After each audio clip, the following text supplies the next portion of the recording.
Good morning, evening, afternoon, Bears fans. Whenever you are watching today, welcome back to the channel. It is the average Chicago fan, AJ here. Jersey of the day. We just got my jersey on. I did do a video earlier about Matt Eberflus being fired and also some other bullet points on the loss to Detroit. However, I did want to expand a little bit on the Eberflus subject. I didn't really go into too much detail other than he was fired and Thomas Brown being in as the interim. However, in this video, I would like to talk about what this could mean for Bears middle management and ownership, because this is something that we have not seen before, Bears fans, right? Ever. 104 years, and the Bears have never fired a coach mid-season, and we finally got that. So I do want to discuss kind of what that means again for the ownership. Does this mean a different, a turning of the tide, if you will? But before we go any further, my friends, make sure you leave your comments on the subject down below. Make sure you like the video, subscribe to the channel, and hit the notification bell so you guys don't miss a video. Now, does this mean a turning of the tides for ownership? Is it time for the ownership to take things seriously and try to catch up to the rest of the league and modernize the Chicago Bears? I would like to say yes, just because we have never seen a head coach fired mid-season. But at the same time, the Bears are very much stuck in their ways. The McCaskies like to do things a very certain way. They like to have their middle management hold power over coaches instead of coaches having the power over their personnel, which would be the players. So the Bears tend to do things semi-backwards, if you will. But again, they have finally done something that they have never done before. They got rid of their badge of honor. They finally ripped off the Band-Aid. They even took the scab with it. They went and fired Matt Eberflus. It was definitely justified. 6 weeks in a row where you found a new way to lose and let your players down after they held you in the game. All you had to do was make a couple of smart decisions, and you couldn't. So, who could be in the running for the Bears head coach? Well, we'll start in-house. It's the man that came in for interim, Thomas Brown. He interviewed for a head coaching job last year, as well as interviewed for the OC job with the Chicago Bears in the offseason. I like the way that he is turning things around with Caleb Williams. He's given him some more confidence. He's even helping the offensive line build confidence, for as bad as our offensive line is and the holes that we still have in our offensive line. So, if he manages to get a couple of wins, especially since you still got to face your divisional opponents 3 more times, and now you got to do 2 of those on the road in Minnesota and Green Bay. If you manage to win probably 2 of those games, especially if it's the Green Bay game, if you manage to beat Green Bay in Green Bay at the end of the year, I think that Thomas Brown might be able to make a very strong case for himself. He seems to just know how to play smart football. He knows how to keep it simple and let simple work, and then he works in some more downfield plays later in the game. He just has, he lets the game come to him, very much so. And I spoke about this in my last video, where he definitely did that with the Lions, because the first half was definitely slow starting. The offense only had like 50-something yards going in the half, and then Caleb threw for 250 in the second half. So he definitely lets the game come to him. He definitely knows how to play to his players' strengths. He knows how to use all of his weapons. I've said this for the last 3 weeks now. He's getting the ball to everybody, even Cole Kmet, which we didn't see with Shane Waldron.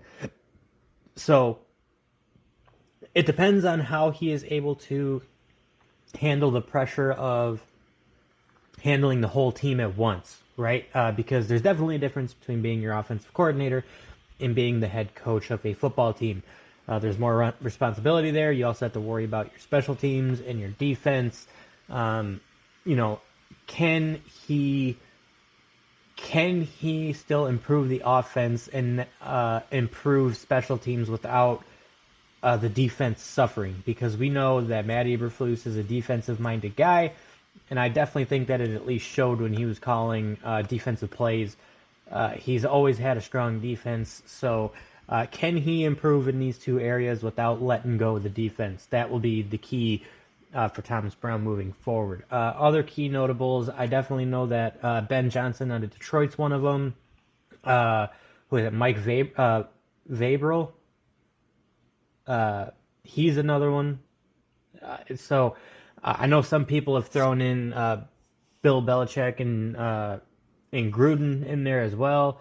I know that the Bears have a lot of choices when it comes to head coach, and since you have fired Matt Eberflus before the end of the season, you open up that time frame of when you could talk to a lot of coaches, because now you're not just worrying about the offseason. You can start right now.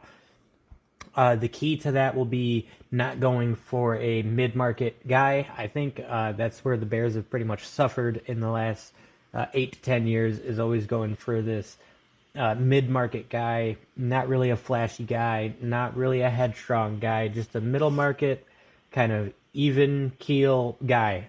And I think that the Bears need to try to find a way to also break that cycle and get somebody who has a little bit of fire in him.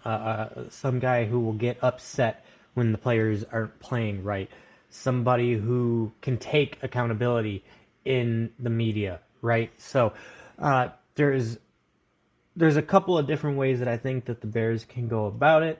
It is just, you need to find somebody who, you need to get over the big head mentality, because you're going to need a coach that has a big head. I'm sorry, but that's just the way that the modern NFL works. You're going to need somebody with a big head on their shoulders, because that's just the modern day NFL. You don't have a whole lot of quiet coaches anymore. That's just realistically not a thing. And then as far as the McCaskies go, I don't know if this was a decision from them or if this came from Kevin Warren and Ryan Poles, but whoever made the decision to fire a coach mid-season, good on you. It was absolutely needed. There was no reason to wait this one out until the end of the season. You shouldn't have, and you didn't.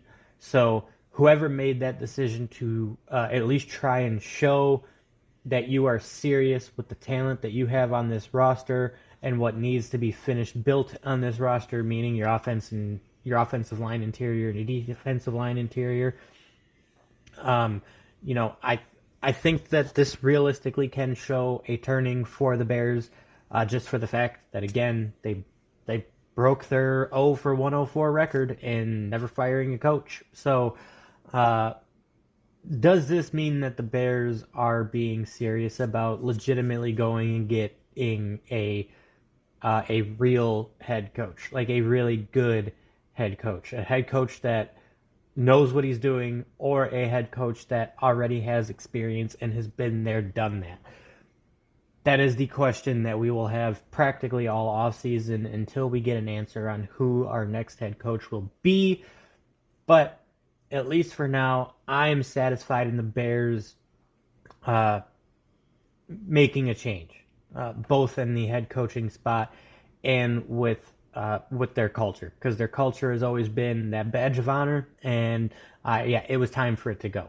So, Bears fans, you let me know what you think on the subject. Do you think that this is a real turning of the tide for the Chicago Bears and their middle management and ownership? Do you think that this is them legitimately taking things seriously, given how Thomas Brown and Caleb Williams has performed together? Do you think that Thomas Brown might be the next head coach, or do you think it'll be someone from outside? Let me know down below. Make sure you like the video, subscribe to the channel, and hit that notification bell so you don't miss an upload. And my friends, I will catch you in the next one.